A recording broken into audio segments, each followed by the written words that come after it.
Bueno, pues buenas tardes.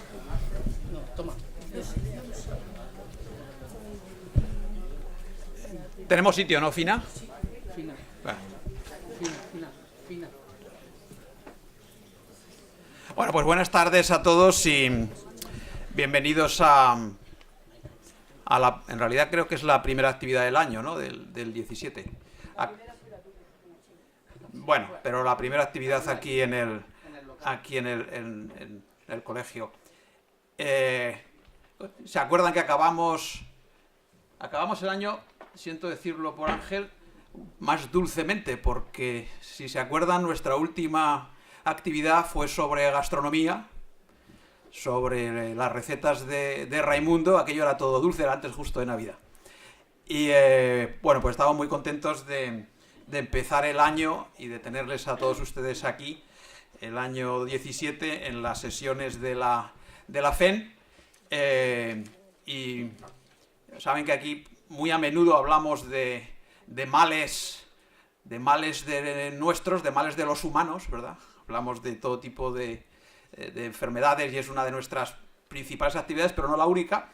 Y hoy vamos a hablar de males de otras cosas, ¿no? De males del mar menor. Y el profesor, tenemos la suerte de contar con el profesor Ángel Pérez Ruzafa, que ahora mismo lo van a presentar mucho mejor que yo. Y estoy seguro que vamos a aprender, primero, por qué nos hemos cargado el mar menor. Eso me preocupa un poco menos a mí, por qué nos lo hemos cargado.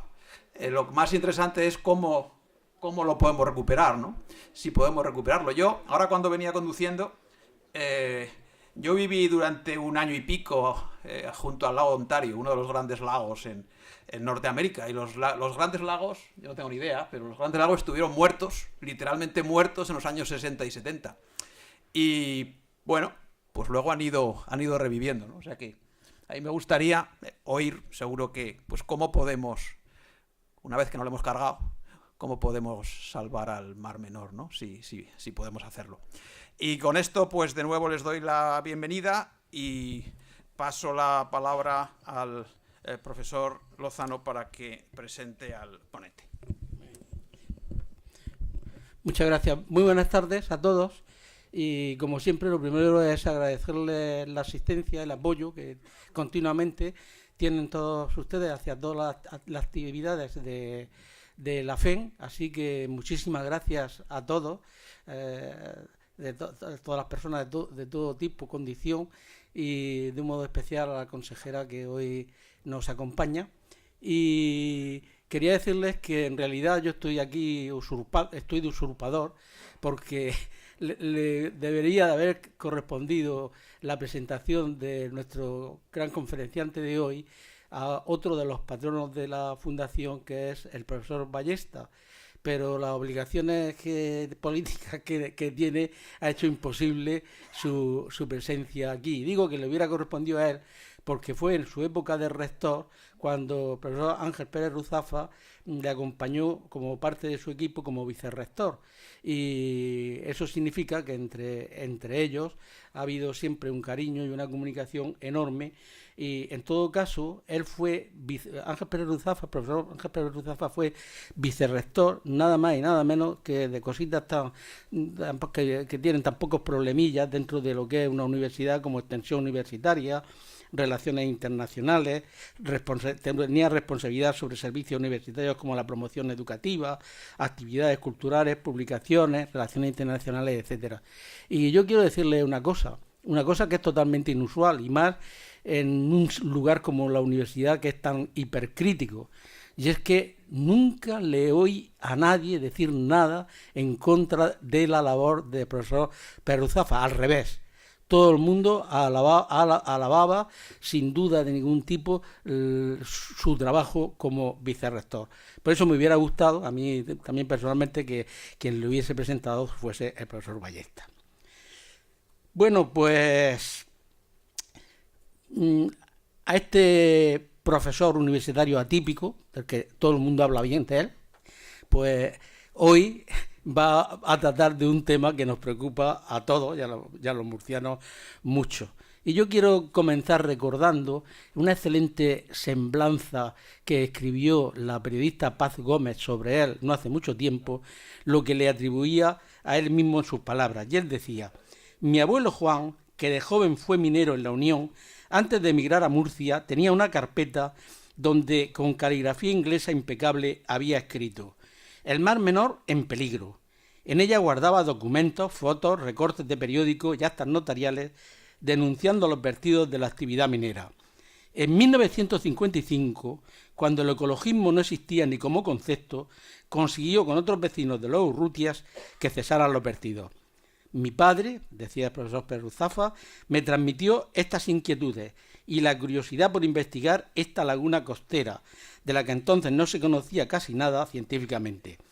Por eso decidí especializarme en biología marina y en cuarto de carrera me marché a la Universidad de La Laguna. Mientras que estábamos esperando, yo estaba comentando con él precisamente sobre esa estancia en la Universidad de La Laguna, porque hay ciertas coincidencias. Mi primer puesto docente fue precisamente en la Universidad de La Laguna, unos poquitos años antes, yo como profesor, y él unos poquitos años antes de que él fuese como alumno. Pero me tocó a mí vivir un poco lo que es el nacimiento de la biología marina en la Universidad de La Laguna. En la Universidad Española prácticamente había muy pocos sitios donde se cultivase esta especialidad, y en la Universidad de La Laguna pues se incorporó un profesor, un gran profesor, Fernando Lozano Cabo, y él fue quien inició las investigaciones y los trabajos en biología marina. Dio la casualidad de que era uno de nuestros grandes amigos, una persona excepcional. Y por eso para mí es un motivo de satisfacción que resulta que el ir a La Laguna, Ángel Pérez Ruzafa, fue atraído por la formación que podían darle allí en biología marina, y que yo pudiera vivir el nacimiento precisamente de esa especialidad en la universidad.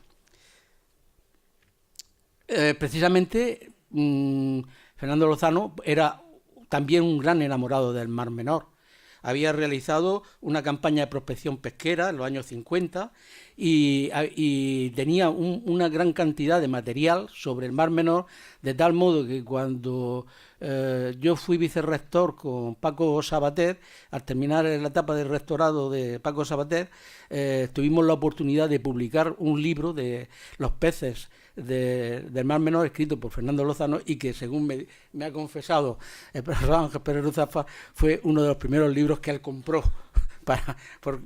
atraído por esos conocimientos. Bueno, pero volvamos entonces volvamos y terminemos rápidamente.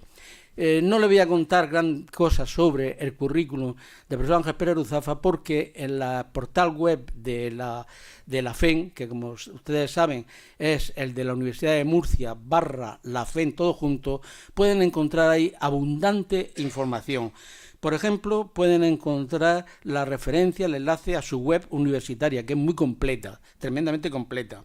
Pueden encontrar otro enlace que nos lleva a sus publicaciones en los últimos 3 años. Se asombrarán ustedes del gran número de publicaciones y de la categoría de las mismas. Yo aquí le he citado algunas veces que los investigadores tienden a clasificarse por la calidad de la investigación, por el número de citas que reciben de sus trabajos. Presumen, es que mi trabajo ha sido citado 3, 4 veces, 5 veces, etcétera, etcétera.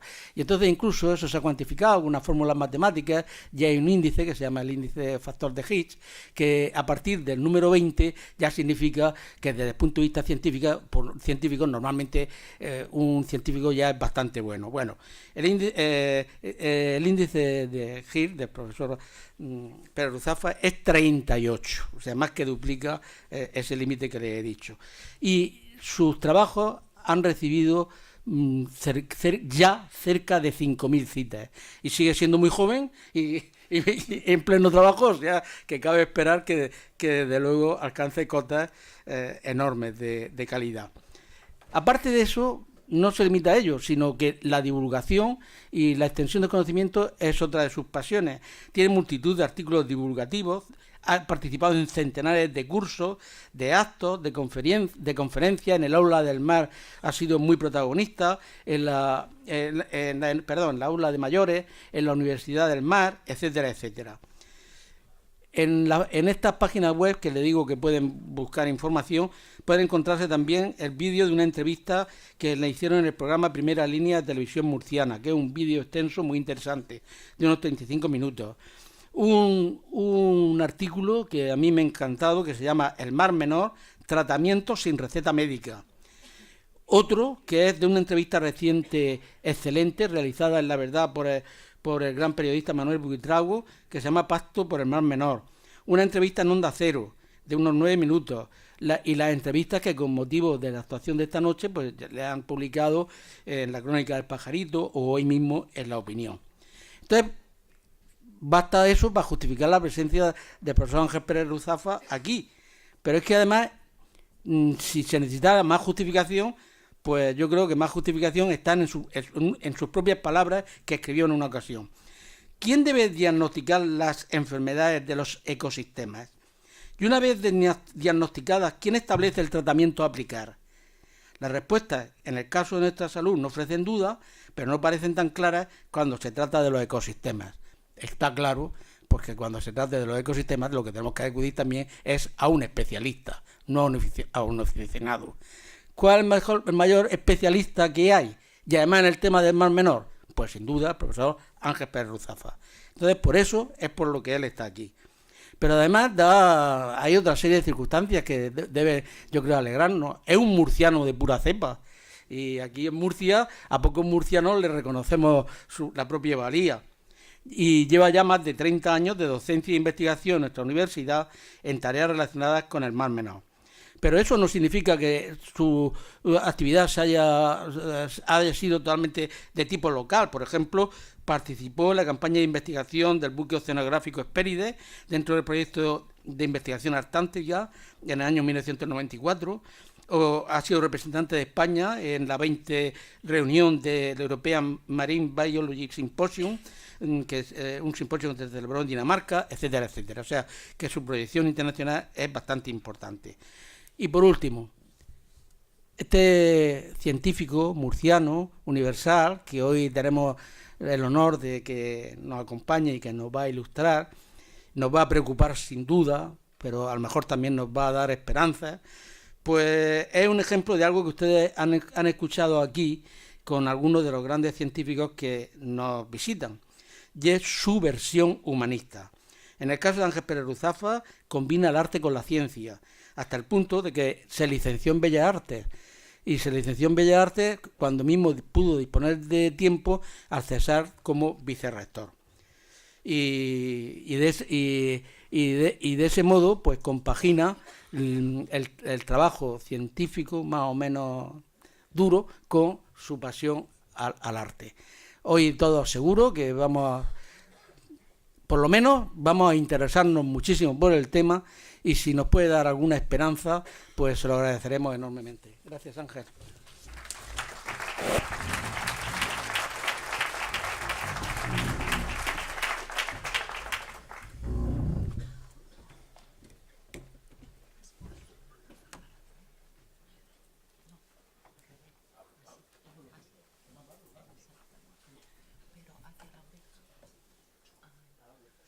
Caramba, qué sofisticado. Muy bien, sí, se oye, ¿no? Bueno, pues lo primero de todo es, desde luego, agradecer a la Fundación, en la figura de Fina y de su presidente, y por supuesto a José Antonio Lozano, el hecho de haberme invitado a hablarles a todos ustedes sobre el Mar Menor. Para mí es un lujazo que José Antonio Lozano me haya hecho en la presentación. Aparte que ha dejado patente que no soy tan joven, porque ha sido siempre... Porque ha sido siempre mi referente. Cuando yo empecé a estudiar, me acuerdo que él organizaba unas conferencias de bioquímica en lo que es la parte trasera, donde estaba la Facultad de Biología entonces, la parte trasera del Hospital Reina Sofía, que nada que ver con lo que había entonces, y allí yo quedé deslumbrado. Nunca le oí una conferencia a él, siempre fue presentando a otros, pero ya la forma de presentar realmente me daban a entender que había un científico de una capacidad y una calidad impresionante, y me marcaron mucho, y tengo que decirlo y reconocerlo ahora. Bien, pues no retrasarlo mucho más, vamos a entrar directamente en materia. Y se trata de ver cuál es la situación del Mar Menor. Esto me parece que falla a veces. ¿Se me oye bien sin micrófono? ¿Se oye bien? Y hasta qué punto tenemos soluciones científicas a la situación que estamos viviendo y que todos visualizamos. Claro, lo primero es tener muy claro qué es lo que es la ciencia. Y la ciencia es el cuerpo de conocimiento que se supone que son objetivos y verificables, que podemos obtener mediante la observación y la experimentación. Y la ciencia se caracteriza para conseguir estos objetivos utiliza el método científico. De hecho, la ciencia es la única, bueno, podríamos hablar también de la filosofía aplicando la lógica y haciendo razonamientos deductivos, pero lo cierto es que la ciencia es la única herramienta que tenemos para responder preguntas de forma objetiva y verificable. Y preguntas acerca del estado del Mar Menor tenemos muchas. Podríamos remontarnos incluso a los efectos, ¿no?, de la minería, que se remontan a tiempos de los fenicios y que hasta los años 60, 70 estuvieron actuando en la sierra de Portmán, y hasta los años 50 vertiendo hacia el Mar Menor. Y como residuo de eso, pues todavía quedan en los sedimentos concentraciones altísimas de metales pesados, ¿no?, del orden de 4.000 ppm de plomo, por ejemplo, que es altamente tóxico. Con lo cual, la pregunta inmediata podría ser, ¿son un riesgo esos metales para la salud? ¿Pueden entrar en la red trófica y acumularse en los productos de la pesca si se dragan los sedimentos o se resuspenden y pasar a afectar a la salud humana? O con relación a la apertura de canales, ¿cuáles fueron las consecuencias de agrandar el canal del Estacio? Y ahora, las de construir o no construir Puerto Mayor. ¿Cuáles serían las consecuencias de extraer arenas en Marchamalo o dragar otros canales? Quitamos los espigones de las regeneraciones de playas. ¿Tienen los mismos efectos en los alcázares que en los urrutias? ¿Podemos recuperar los ambientes que ya se han deteriorado como consecuencia de los errores que se han venido cometiendo hasta ahora? ¿Son una buena alternativa los balnearios tradicionales y que muchos se han perdido a consecuencia de las regeneraciones de playas y que albergaban una serie de comunidades interesantes debajo? ¿Dónde y cómo debemos construirlos? ¿Cuál es la mejor manera de seguir dando mantenimiento a las playas y mantenerlas en condiciones de uso? ¿Son los filtros verdes una solución? ¿Dónde y cómo debemos construirlos? ¿Hay entradas difusas de aguas subterráneas que harían inútil el cortar las entradas por la rambla del Albujón? ¿Sirven para algo los pozos, los canales perimetrales, los tanques de tormenta? ¿En cualquier sitio van bien? ¿Pueden poner en riesgo el aislamiento de los freáticos y las masas de agua del Mar Menor con el acuífero subterráneo? ¿Tendremos medusas este verano? ¿Son un problema o una solución? ¿Cómo afectarán a la calidad de las aguas si este verano no las tenemos? ¿Cómo afectan las distintas actuaciones a la pesca? ¿Es la navegación a motor realmente un problema ecológico o simplemente una cuestión de gestión de usos? ¿Producen los muertos de anclaje tradicionales algún tipo de problema ambiental? Bien, todas estas preguntas están en el aire o están sobre la mesa y necesitan respuestas. Y normalmente para responder, hacer trabajos que responden a este tipo de preguntas se suele hablar de si es necesario hacer ciencia básica o ciencia aplicada, si de lo que se trata es de hacer un informe técnico o un trabajo científico, si esto lo debería hacer una consultoría o una consultora o las universidades y centros de investigación. La verdad es que si lo pensamos, estas dicotomías son triviales o son absurdas, porque en realidad cuando queremos diagnosticar el estado ecológico o un impacto ambiental o la salud de un ecosistema o contestar alguna de estas preguntas, pues al final se trata de responder preguntas. Se trata de saber si se ha producido un cambio significativo en un ecosistema, si ese cambio supone un deterioro o no, y qué factores ambientales o antrópicos han inducido el cambio y el deterioro. Y responder a preguntas hemos dicho que la única manera que tenemos es aplicar un estudio científico y aplicar el método científico y hacer ciencia, para poder llegar a unas conclusiones que sean cuantitativas, lo más objetivas posible, acerca de la ocurrencia, la magnitud, la dirección y la importancia del impacto, acompañadas de una estima de su fiabilidad o márgenes de error, de estar equivocándonos en lo que decimos. Con lo cual, no hay una dicotomía entre un informe técnico y un estudio científico, o entre una tesis doctoral y un informe técnico. O hay ciencia buena o ciencia mala. O se contesta a las preguntas, o se limita uno a hacer recortas y pegas, cumplir con una normativa que a veces no es muy exigente en cuanto a lo que pide, y simplemente cubrir un expediente. Con lo cual la clave está en plantearnos cómo debemos responder a las preguntas. Y está claro que tiene que ser a través de la ciencia. También hay, a nivel social, una cierta ambigüedad en los términos ecología y ecologismo. La verdad es que en inglés los dos son ecologist. El español, que es muy rico en matices, diferencia las dos cosas. Y la verdad es que los dos se ocupan de los problemas ambientales. A mí me gusta definir la ecología como una forma holística de abordar los aspectos de la naturaleza en los que aparecen implicados los seres vivos, incluido el hombre. Pero ya Ramón Margalef, hace muchos años, Ramón Margalef ha sido el mejor ecólogo que ha tenido España y Europa, y seguramente que tendrá en mucho tiempo. Ya cuando le preguntaron esto, ¿cuál es la diferencia entre ecología y ecologismo?, dijo, bueno, eso es muy sencillo. Ecólogo es ecologista, lo que sociólogo es socialista. Y es que, claramente, la ecología es una ciencia que, con datos objetivos y obtenidos mediante la experimentación y el muestreo, pues trata de responder preguntas. Y el ecologismo es un movimiento social, es una actitud de vida. No son incompatibles. Un científico puede ser ecologista, pero tiene que diferenciar siempre muy bien cuándo está actuando como ecólogo y cuándo está haciendo un trabajo social, una acción social o una denuncia social, o viviendo de acuerdo